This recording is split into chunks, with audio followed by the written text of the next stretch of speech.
मेरा नेताओं से मतभेद था तथा अब तक है। ये मेरे 28 फरवरी 1935 के सावरकर के नाम पत्र से भली भांति विदित होता है। आज भी मेरे वही विचार है। गांधी जी से मेरी शत्रुता नहीं थी। लोग कहते हैं कि पाकिस्तान योजना में उनका मन शुद्ध था। मैं ये बताना चाहता हूं कि मेरे मन में देश प्रेम के अतिरिक्त कुछ न था। मुझे इस कारण हाथ उठाना पड़ा कि पाकिस्तान बनने पर जो भयंकर घटनाएं हुई उनके उत्तरदायी केवल गांधी जी थे। मुझे यह पता था कि हत्या के बाद लोगों के विचार मेरे विषय में बदल जाएंगे। समाज में मेरा जितना आदर है वो नष्ट हो जाएगा। मैं जानता था कि समाचार पत्र बुरी तरह मेरी निंदा करेंगे, किंतु मैं नहीं जानता था कि अखबार इतने पतित हो जाएंगे कि सत्य का गला घोंट देंगे। समाचार पत्रों ने कभी निष्पक्षता से नहीं लिखा। यदि वे देश के हित का अधिक ध्यान रखते और एक मनुष्य की व्यक्तिगत इच्छाओं को कम ध्यान देते तो देश के नेता पाकिस्तान स्वीकार न करते। समाचार पत्रों की ये नीति थी कि लीडरों की गलतियों को प्रकट न होने दिया जाए। देश का विभाजन इससे सरल हो गया। ऐसे भ्रष्ट समाचार पत्रों के डर से मैंने अपने निश्चय की दृढ़ता को विचलित नहीं होने दिया। कुछ लोग कहते हैं कि यदि पाकिस्तान न बनता तो आजादी न मिलती। मैं इस विचार को ठीक नहीं मानता। लीडरों ने अपने पाप को छिपाने के लिए यह बहाना बनाया है। गांधीवादी कहते हैं कि उन्होंने अपनी शक्ति से स्वराज्य पाया। यदि उन्होंने अपनी शक्ति से स्वराज्य लिया है तो उन्होंने हारे हुए अंग्रेजों को पाकिस्तान की शर्त क्यों रखने दी और शक्ति से क्यों न रोका? मेरे विचार से महात्मा और उनके अनुयायियों की एक ही पॉलिसी रही, और वो ये कि पहले यवनों की मांग पर विरोध दर्शाना, फिर हिचक दिखाना और अंत में आत्मसमर्पण कर देना। इसी प्रकार पाकिस्तान की रूपरेखा स्वीकार कर ली गई। 15 अगस्त 1947 को छलपूर्वक पाकिस्तान स्वीकार कर लिया गया। पंजाब, बंगाल, सीमा प्रांत और सिंध के हिंदुओं का कोई विचार नहीं किया गया। देश के टुकड़े करके एक मजहबी धर्मनिष्ठित मुस्लिम राज्य बना दिया गया। मुसलमानों को अपने अराष्ट्रीय कार्यों का फल पाकिस्तान के रूप में मिल गया। गांधीवादी नेताओं ने उन लोगों को देशद्रोही सांप्रदायिक कहकर पुकारा जिन्होंने पाकिस्तान का विरोध किया था, और पाकिस्तान स्वयं स्वीकार करके जिना की सब बात मान ली। इस दुर्घटना से मेरे मन की शांति भंग हो गई। पाकिस्तान बनाने के बाद कांग्रेस सरकार पाकिस्तान के हिंदुओं की रक्षा करती तो मेरा क्रोध शांत हो जाता। मैं नहीं देख सकता था कि जनता को धोखा दिया जाए। करोड़ों हिंदुओं को मुसलमानों की दया पर छोड़कर गांधीवादी कहते रहे कि हिंदुओं को पाकिस्तान से नहीं आना चाहिए और वही रहना चाहिए। इस प्रकार हिंदू मुसलमानों के चंगुल में फंस गए और विकट विपत्तियों के शिकार हुए।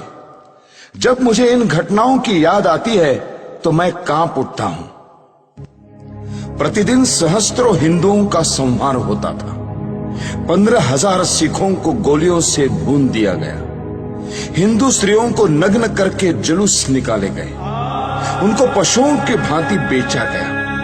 लाखों हिंदुओं को धर्म बचाकर भागना पड़ा। 40 मील लंबा हिंदू निराश्रितों का जत्था हिंदुस्तान की ओर आ रहा था। हिंदुस्तान शासन इस भयानक कृत्य का कैसे भयानक निवारण करता था। उन निराश्रितों को वायुयान से रोटियां फेंक कर।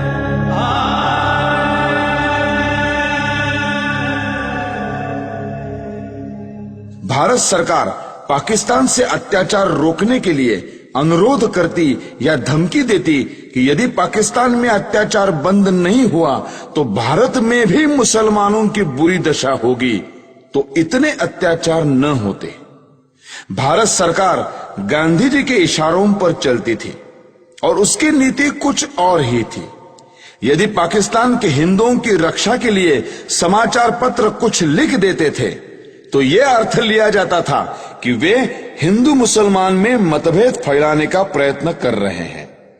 ऐसे कार्यों को अपराध माना जाने लगा और प्रेस इमरजेंसी एक्ट की धाराएं लागू करके एक के बाद एक दूसरी जमानत मांगी जाने लगी। मुझे भी अनेक नोटिस मिले और 16,000 रुपए की सुरक्षित निधि तक मांगी गई। श्री मोरारजी देसाई के न्यायालय बयान के अनुसार ऐसी 900 घटनाएं हुई।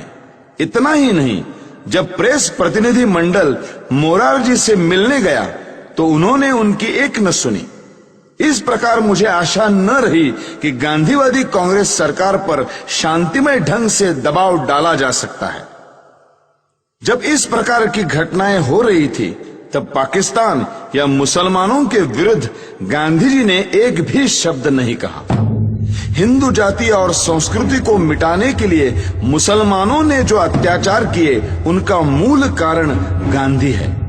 यदि भारत की राजनीति को भली भांति संभाला जाता तो ऐसा हिंदू संहार कभी न होता जैसा अब हुआ, और जिसका उदाहरण इतिहास में कहीं नहीं मिलता। सबसे महत्वपूर्ण बात यह है कि मुसलमानों से संबंध रखने वाली समस्याओं में गांधी जी ने कभी जनता के विचारों की ओर ध्यान नहीं दिया।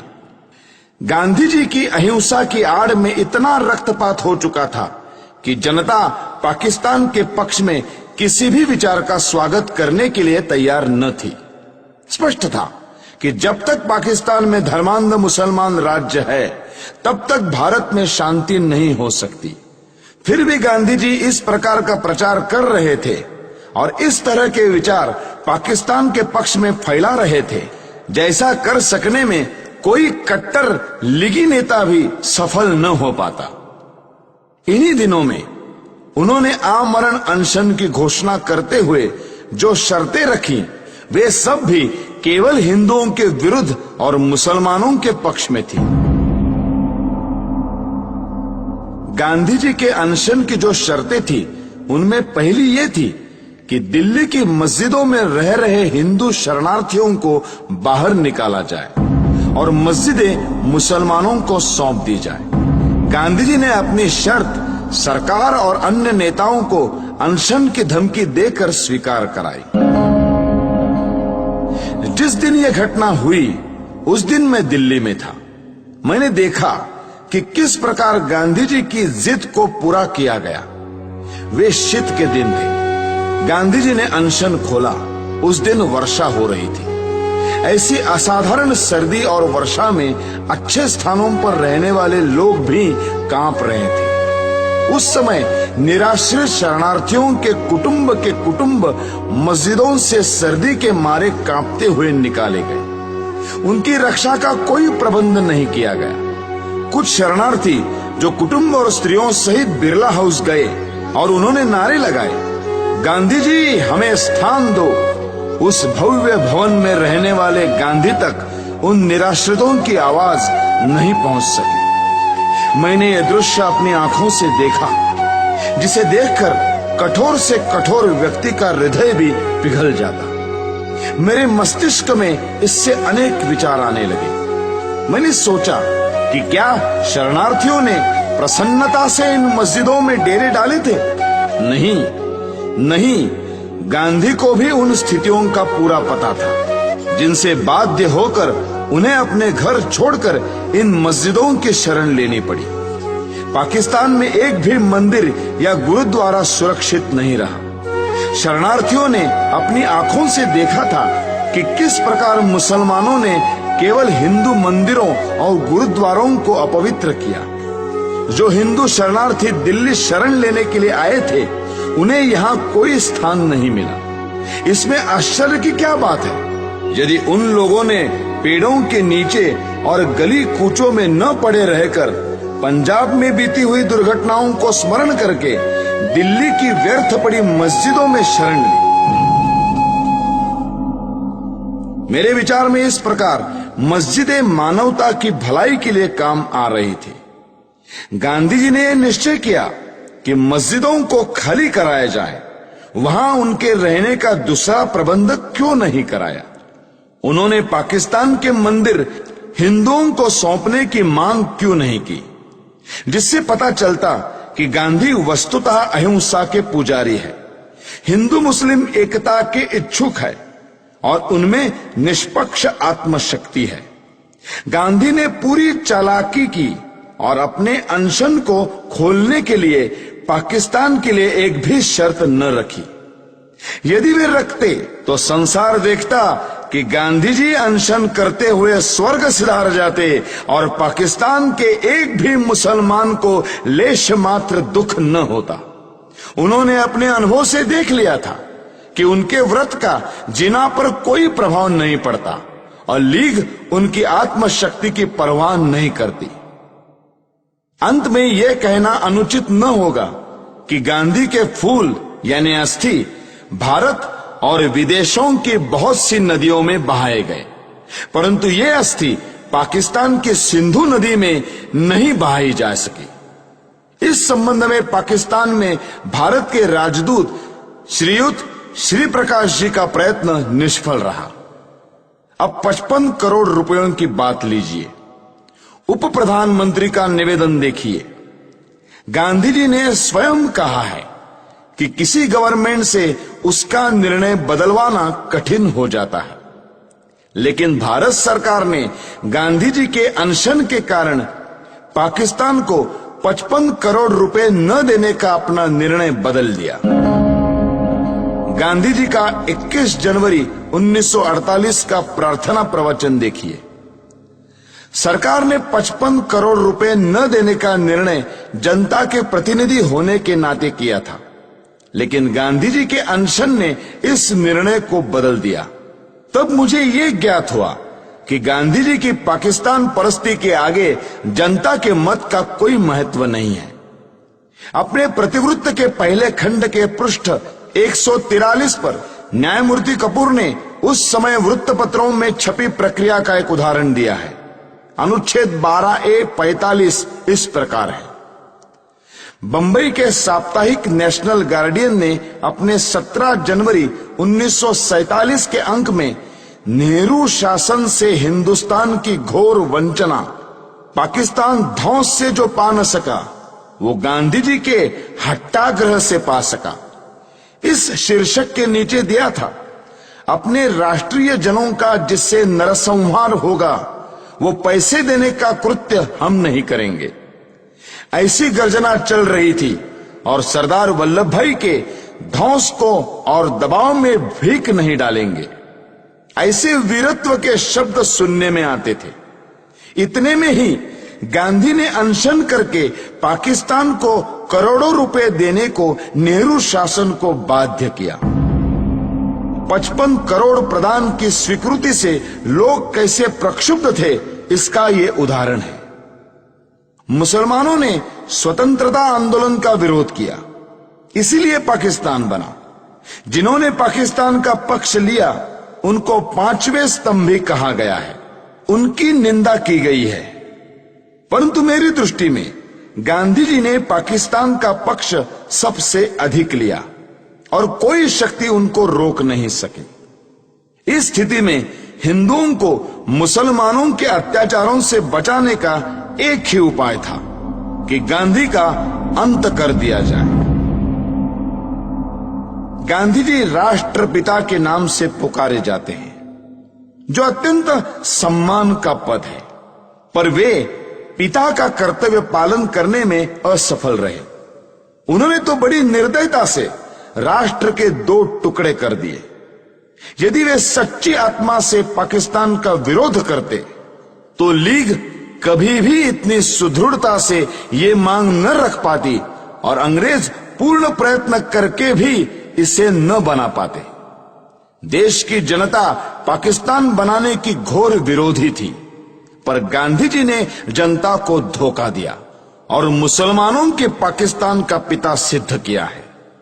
इसलिए मैंने भारत माता का एक पुत्र होने के नाते अपना कर्तव्य समझा कि ऐसे व्यक्ति का अंत कर दिया जाए, जिसको कहा तो जा रहा है राष्ट्रपिता, किंतु जिसने मातृभूमि का विभाजन करने में सर्वाधिक हाथ बटाया है। हैदराबाद की समस्या का भी यही इतिहास है। निजाम के मंत्रियों एवं रजाकारों ने जो अत्याचार हिंदुओं पर किए उनका वर्णन करने की आवश्यकता नहीं है। वहां के प्रधानमंत्री लायक अली जनवरी 1948 के अंतिम सप्ताह में गांधी जी से मिले थे। शीघ्र ही पता लग गया कि गांधी जी का व्यवहार इस विषय में भी विचित्र है। जिस प्रकार उन्होंने सुहरावर्दी को अपनाया था, उसी प्रकार कासिम रिजवी को भी दत्तक पुत्र समझकर व्यवहार करेंगे, ये बिल्कुल स्पष्ट था। जब तक गांधी जी जीवित थे तब तक सरकार हैदराबाद के विरुद्ध कुछ न कर सकी, यद्यपि वो पूर्ण अधिकार और शक्ति संपन्न थी। यदि गांधी जी के जीवन में ही भारत सरकार हैदराबाद में सेना या पुलिस की कोई कार्रवाई करने का निश्चय करती, तो गांधी जी हिंदू मुस्लिम एकता के नाम पर सरकार को अपने निश्चय बदलने पर बाध्य कर देते। जिस प्रकार 55 करोड़ रुपया पाकिस्तान को न देने का निर्णय वापस लेना पड़ा था। जब गांधी जी अनशन ठान लेते तो उनको बचाने के लिए सरकार को उनकी इच्छानुसार चलना पड़ता। गांधी जी के अहिंसा सिद्धांत के अनुसार हमें अत्याचार सहन करते जाना चाहिए और शस्त्र या शारीरिक शक्ति से प्रतिकार नहीं करना चाहिए। गांधी जी की अहिंसा उस सिंह की अहिंसा है जो उस समय अहिंसा का पुजारी हो जाता है जब वो सहस्त्रों गायों को खा पीकर थक जाता है। कानपुर में गणेश शंकर विद्यार्थी को मुसलमानों ने निर्दयता से मार दिया था। गांधी जी उनका उदाहरण देकर कहते थे कि इस प्रकार अहिंसा पर चलकर अपना बलिदान कर देना चाहिए। मेरा विश्वास है यह अहिंसा यानी नपुंसकत्व देश को नष्ट कर देगी और पाकिस्तान भारत पर आधिपत्य जमा लेगा। मुझे स्पष्ट दिखाई देता था कि यदि मैं गांधी जी का वध करूंगा तो मैं जड़ मूल से नष्ट कर दिया जाऊंगा। लोग मुझसे घृणा करेंगे। मेरा सम्मान जो मुझे प्राणों से अधिक प्रिय है नष्ट हो जाएगा। किंतु साथ में मैं ये भी जानता था कि गांधी जी सदा के लिए विदा हो जाएंगे तो देश की राजनीति में शस्त्र प्रयोग और प्रतिकारात्मक कार्यवाही को स्थान मिलेगा। देश शक्तिशाली होगा। मैं अवश्य मरूंगा किंतु देश अत्याचारों से मुक्त होगा। सब मुझे मूर्ख कहेंगे पर देश ऐसे मार्ग पर चलेगा जो उचित होगा। यही सोचकर मैंने गांधी जी का अंत करने की ठानी। मैंने अपना निर्णय किसी को नहीं बताया। 30 जनवरी 1948 के दिन मैंने गांधी जी का वध किया। मेरे पास कहने को और कुछ नहीं है। यदि देशभक्ति पाप है तो मैं पाप मानता हूं। मैंने पाप किया है। यदि प्रशंसनीय है तो मैं अपने आप को उस प्रशंसा का अधिकारी समझता हूं। मुझे विश्वास है यदि मनुष्यों द्वारा स्थापित न्यायालय से ऊपर कोई और न्यायालय होगा तो उसमें मेरे कार्य को अपराध नहीं समझा जाएगा। मैंने देश और जाति की भलाई के लिए यह काम किया है। मैंने उस व्यक्ति पर गोली चलाई जिसकी नीति से हिंदुओं पर घोर संकट आए और हिंदू नष्ट हुए। वास्तव में मेरे जीवन का उसी समय अंत हो गया था जब गांधी जी पर गोली चलाई थी। उसके पश्चात मैं अनासक्त जीवन बिता रहा हूं। मेरे लिए संतोष का विषय है कि मुझे कोई पश्चाताप नहीं है। हैदराबाद की समस्या में अकारण देर हो रही थी। सरकार ने गांधी जी के मृत्यु के बाद शस्त्र शक्ति से इस समस्या को ठीक रूप से सुलझा दिया है। भारत की आधुनिक राजनीति और सरकार अभी तक तो ठीक प्रकार से चलती हुई जान पड़ रही है। गृह मंत्री ने कहा है कि देश के पास प्रचुर युद्ध सामग्री होनी चाहिए। ऐसा विचार प्रकट करते हुए उन्होंने ये नहीं कहा कि वे गांधी जी के सिद्धांतों पर चलकर ये सब कुछ करेंगे। यदि वे ऐसा कहें तो केवल अपने मन के संतोष के लिए कहेंगे। ये याद रखना चाहिए कि यदि आधुनिक शस्त्रों का प्रयोग करके ये कहा जाए कि गांधी जी के अहिंसा सिद्धांत पर चला जा रहा है, तो हिटलर, मुसोलिनी, चर्चिल या रूजवेल्ट के देश रक्षा के ढंग और गांधी जी के अहिंसा सिद्धांत में कोई भेद नहीं रह जाएगा। मैं ये मानने को तैयार हूं कि गांधी जी ने देश के लिए बहुत कष्ट उठाए। उन्होंने जनता में जागृति पैदा की।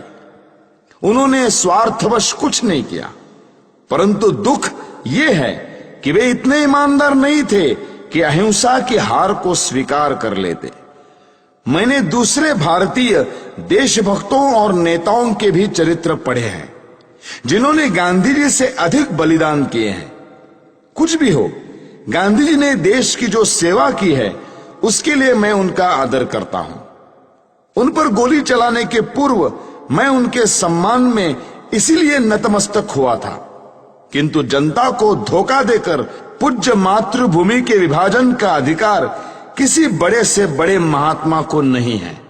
गांधी जी ने देश को छल कर देश के टुकड़े किए, क्योंकि ऐसा न्यायालय या कानून नहीं था जिसके आधार पर ऐसे अपराधी को दंड दिया जा सकता। इसीलिए मैंने गांधी को गोली मारी। उनको दंड देने का केवल यही एक तरीका रह गया था। यदि मैं यह न करता तो मेरे लिए अच्छा ही होता, परंतु स्थिति बहुत खराब हो गई थी और मेरे हृदय में इतना अधिक क्षोभ था कि मैंने सोचा कि गांधी जी को स्वाभाविक मृत्यु से नहीं मरने देना चाहिए। संसार को पता लग जाए कि इस व्यक्ति ने अन्यायपूर्वक राष्ट्र के साथ छल करके भयानक रूप से देश के एक संप्रदाय का जो पक्ष लिया है उसका दंड भोगना पड़ा। मैंने इस समस्या का अंत इसी प्रकार करना चाहा, क्योंकि इसी से लाखों निर्दोष हिंदुओं का जीवन बच सकता था। गांधी जी की जो अहममयी प्रवृत्ति इस पवित्र भूमि के पुत्रों के लिए घातक सिद्ध हुई, उसके लिए भगवान उन्हें क्षमा करे। मेरी न किसी से कोई शत्रुता है, न किसी के प्रति कोई दुर्भावना। यह मैं अवश्य कहता हूं कि इस सरकार के लिए मेरे हृदय में कोई आदर न था, क्योंकि ये अनुचित रूप से देश के शत्रुओं के हाथ मजबूत कर रही थी। मैं देख रहा था कि ये नीति गांधी के कारण थी। अब ऐसे व्यक्ति का अंत हो जाने के बाद वो राष्ट्र निर्माण की योजनाओं पर कार्य करने के लिए स्वतंत्र है। किंतु मुझे यह कहते दुख होता है कि प्रधानमंत्री नेहरू के भाषणों और कार्यों में बड़ा अंतर है। वे धर्मनिरपेक्षता के आधार पर राष्ट्र निर्माण की बातें करते हैं, जबकि उन्होंने स्वयं पाकिस्तान को धार्मिक आधार पर स्वीकार किया है। उन्हें सोचना चाहिए था कि सांप्रदायिक आधार पर बनाया हुआ पाकिस्तान भारत के लिए लाभदायक न होगा। फिर भी सब कुछ सोचने के पश्चात मेरे हृदय ने कहा कि गांधी जी के विरुद्ध काम करना चाहिए। किसी ने मुझ पर इस संबंध में कोई दबाव नहीं डाला और न ही कोई डाल सकता था।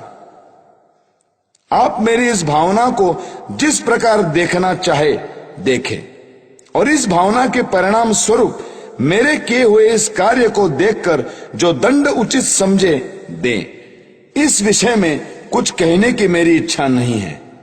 मैं किसी प्रकार की दया नहीं चाहता। मैं ये भी नहीं चाहता कि मेरी ओर से कोई दया की याचना करे। इस अभियोग में बहुत से मनुष्यों को मेरे साथ इस अपराध में ले लिया है। उन पर आरोप है कि उन्होंने षड्यंत्र रचा। इस विषय में मैं पहले ही कह चुका हूं कि इस कार्य में मेरा कोई साथी नहीं था। स्वयं मैं और केवल मैं ही इसका उत्तरदायी हूं। यदि दूसरे लोग इसी दोष के लिए नहीं खड़े किए जाते तो मैं अपने लिए बचाव भी न करता। न्यायालय को मालूम है कि 30 जनवरी 1948 के कृत्य से संबंधित साक्षीदारों की परिपरीक्षा यानी क्रॉस एग्जामिनेशन न ली जाए, ऐसी मेरी इच्छा थी और मेरे विधिज्ञों को भी मेरा वैसा आग्रह रहा था। इससे मैं अपने लिए बचाव नहीं कर रहा, यह स्पष्ट होगा। मैं इस बात को पहले ही बता चुका हूं कि 20 जनवरी को मैं शांतिमय प्रदर्शन के पक्ष में न था। अपने सिद्धांतों का प्रचार करने के लिए यह उपाय मुझे व्यर्थ प्रतीत होता था।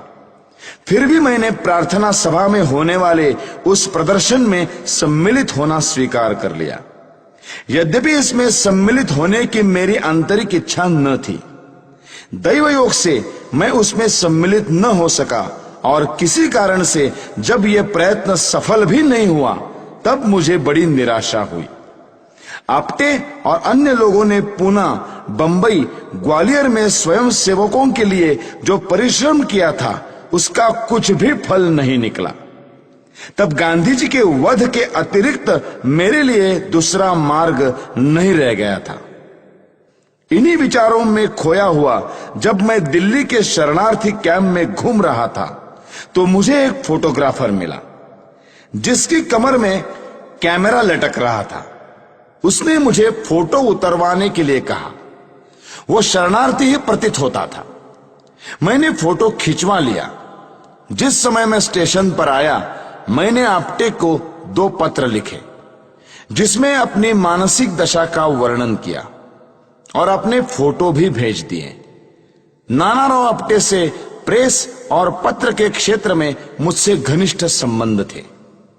उन्हें मैंने एक पत्र व्यक्तिगत पते पर भेजा और दूसरा हिंदू राष्ट्र कार्यालय के पते पर। अंत में मैं ये कहना चाहता हूं कि जो वक्तव्य मैंने दिया है वो सत्य और शुद्ध है। प्रत्येक बात संदर्भ ग्रंथों को देखकर तैयार की गई है। मैंने सरकारी समाचार पत्र, इंडियन ईयर बुक, कांग्रेस का इतिहास, गांधी जी की आत्मकथा, समय समय पर प्रकाशित कांग्रेस के बुलेटिन, यंग इंडिया और हरिजन की फाइलें और गांधी जी की प्रार्थना सभा के भाषणों से ये वक्तव्य तैयार करने में सहायता ली है। मैंने ये लंबा वक्तव्य इसलिए नहीं दिया है कि लोग मेरे कार्य को सराहें, बल्कि इसलिए दिया है कि लोग मेरे विचारों को भली भांति जान जाए और किसी के मस्तिष्क में मेरे विषय में कोई भ्रांत धारणा न रहे। भगवान करे हमारा देश फिर अखंड हो और जनता उन विचारों का त्याग करे जो अत्याचारी के आगे झुकने की प्रेरणा देते हैं। भगवान से यही मेरी अंतिम प्रार्थना है। मेरा वक्तव्य अब समाप्त हो चुका है। आपने इसे ध्यान से सुना और सुविधाएं दी, उसके लिए मैं कृतज्ञ हूं। जिन्होंने इस बड़े अभियोग में मुझे कानूनी सहायता दी और जो पुलिस ऑफिसर इस अभियोग से संबंधित है उनके प्रति मेरे हृदय में कोई दुर्भावना नहीं है। मैं उनके सद्व्यवहार के लिए उनका भी कृतज्ञ हूं। जेल के ऑफिसरों को भी धन्यवाद। उन्होंने मेरे साथ बहुत अच्छा व्यवहार किया है। यह सत्य है कि मैंने 300-400 लोगों के बीच दिन के समय गांधी पर गोलियां चलाई। मैंने भागने का कोई प्रयत्न नहीं किया। वास्तव में भागने का विचार मेरे मस्तिष्क में आया ही नहीं। मैंने अपने ऊपर गोली चलाने का प्रयत्न भी नहीं किया। आत्मघात करने का मेरा कभी विचार न था, क्योंकि मैं अपने विचारों को खुले न्यायालय में प्रकट करना चाहता था। आलोचनाओं के बावजूद भी मैंने जो कृत्य किया उसके नैतिक पक्ष पर मेरी आत्मा कभी विचलित नहीं हुई। मुझे किंचित भी संदेह नहीं कि भविष्य में सच्चाई और ईमानदारी से इतिहास के इस अध्याय को इतिहासकार लिखेंगे तो वे मेरे कार्यों और उसके परिणाम का सही मूल्यांकन करेंगे। अखंड भारत अमर रहे। वंदे मातरम। दिल्ली, 8 नवंबर 1948। नथुराम विनायक गोडसे। अभियुक्त क्रमांक 1।